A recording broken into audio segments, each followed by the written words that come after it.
প্রিয় বন্ধুরা, তোমরা ইতিমধ্যে গুচ্ছ বিশ্ববিদ্যালয়ে ভর্তি পরীক্ষা সম্পন্ন করেছো এবং সি ইউনিট থেকে তোমাদের রেজাল্টও প্রকাশিত হয়েছে। তাই আমরা আজকে আলোচনা করব সি ইউনিটের কাট মার্কস কত এবং সি ইউনিটের কোন বিশ্ববিদ্যালয়ের জন্য কত মার্ক প্রয়োজন হবে এবং তুমি সর্বনিম্ন কত নাম্বার পেলেই গুচ্ছের যে কোনো একটি বিশ্ববিদ্যালয়ে ভর্তি হতে পারবে। তাহলে চলো শুরু করা যাক। উল্লেখ্য, আমাদের সি ইউনিটের কাট মার্ক হচ্ছে 50+, অর্থাৎ তুমি যদি 50+ যে নাম্বার পেয়ে থাকো তবেই তুমি গুচ্ছের যে কোনো একটি বিশ্ববিদ্যালয়ে ভর্তি হতে পারবে। কেননা আমরা জানি আমাদের গুচ্ছের মোট আসন সংখ্যা হচ্ছে 4515টি। অর্থাৎ যেহেতু এখানে আসন সংখ্যা 4515টি, তাই বলা চলে যদি তোমার মেরিট পজিশন থেকে থাকে 7,000-এর উপরে বা 7,000-এর কাছাকাছি, সামথিং 7,000-এর আশেপাশে, তবেই তুমি গুচ্ছের যে কোনো একটি বিশ্ববিদ্যালয়ে ভর্তি হতে পারবে। তাহলে চলো জেনে নেই আমরা যে কোন বিশ্ববিদ্যালয়ে ভর্তি হতে আমাদের কতটুকু মার্কের প্রয়োজন হবে। প্রথমে যদি আমরা ফলাফল বিশ্লেষণের দিকে তাকাই তবে দেখতে পারবো এখানে 85+ পেয়েছে 2 জন, 80+ পেয়েছে 29 জন, 75+ পেয়েছে 167 জন, 70+ পেয়েছে 586 জন, 65+ পেয়েছে 1477 জন, 60+ পেয়েছে 2932 জন, 55+ পেয়েছে 5003 জন এবং 50+ পেয়েছে 7627 জন এবং 45+ পেয়েছে 10,000 জন। উল্লেখ্য বিষয় এই যে এখানে অনেকেই দেখা যাবে ভালো ভালো সাবজেক্ট পেয়েও বা ভালো মেরিট পজিশন নিয়েও গুচ্ছে যাবে না। কেননা এখানে অনেক স্টুডেন্ট আছে যারা কিনা ঢাকার বাইরে অন্য কোনো ইউনিভার্সিটি শিফট হবে না, তারা কেননা ঢাকায় জগন্নাথের জন্যই পরীক্ষা দিয়েছে, গুচ্ছে এমন অনেক স্টুডেন্ট পাওয়া যায়। যার কারণে তোমার মেরিট পজিশন যদি একটু পিছের দিকেও থাকে, যেমন 7,000, অর্থাৎ তোমার মেরিট পজিশন যদি দেখা যায় 8,000 বা 9,000 থেকে থাকে, তবেও তোমার সম্ভাবনা আছে গুচ্ছের যে কোনো একটি বিশ্ববিদ্যালয়ে ভর্তি হওয়ার। তাহলে চলো শুরু করি। তোমার মার্ক কত হলে তুমি কোন বিশ্ববিদ্যালয়ের জন্য অ্যাপ্লাই করতে পারো, তোমার জন্য কোন বিশ্ববিদ্যালয়টা সুইটেবল হবে, অর্থাৎ তোমার মার্কের উপর বেস করে সেটা আমরা আলোচনা করব।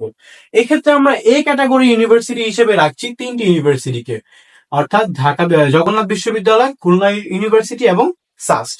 এবং বি ক্যাটাগরিতে রেখেছি আমরা 4টা ইউনিভার্সিটিকে, অর্থাৎ কুমিল্লা ইউনিভার্সিটি, ইসলামিক ইউনিভার্সিটি, হাজী দানেশ বিজ্ঞান ও প্রযুক্তি বিশ্ববিদ্যালয় এবং মাওলানা ভাসানী বিজ্ঞান ও প্রযুক্তি বিশ্ববিদ্যালয়কে। এবং সি ক্যাটাগরিতে রেখেছি কয়েকটি বিশ্ববিদ্যালয়কে। তাহলে শুরু করা যাক। যদি তোমার মার্ক হয়ে থাকে 60+, অর্থাৎ 62 বা 63 মার্ক, তবে তুমি এ ক্যাটাগরি ইউনিভার্সিটি গুলোর জন্য অ্যাপ্লাই করতে পারো।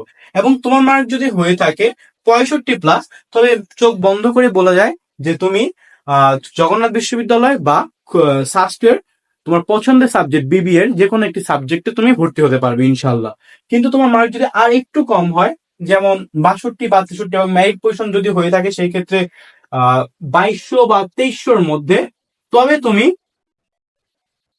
সাস্ট বা খুলনা এবং জগন্নাথের বিভাগ পরিবর্তন গুলোতেও আবেদন করতে পারো, সেগুলোতে তোমার আসার সম্ভাবনা রয়েছে।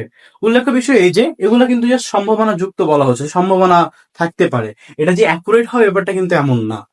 এরপর যদি আমি বলি আমাদের এ ক্যাটাগরির পরে বি ক্যাটাগরি ইউনিভার্সিটি গুলো, অর্থাৎ তোমার মার্ক যদি হয়ে থাকে 55+, অর্থাৎ 55-র আশেপাশে, বা তোমার মেরিট পজিশন যদি হয়ে থাকে 4,000 থেকে 5,000, তবে তোমার জন্য বি ক্যাটাগরি ইউনিভার্সিটি গুলোই সবচেয়ে উন্নত চয়েস হবে।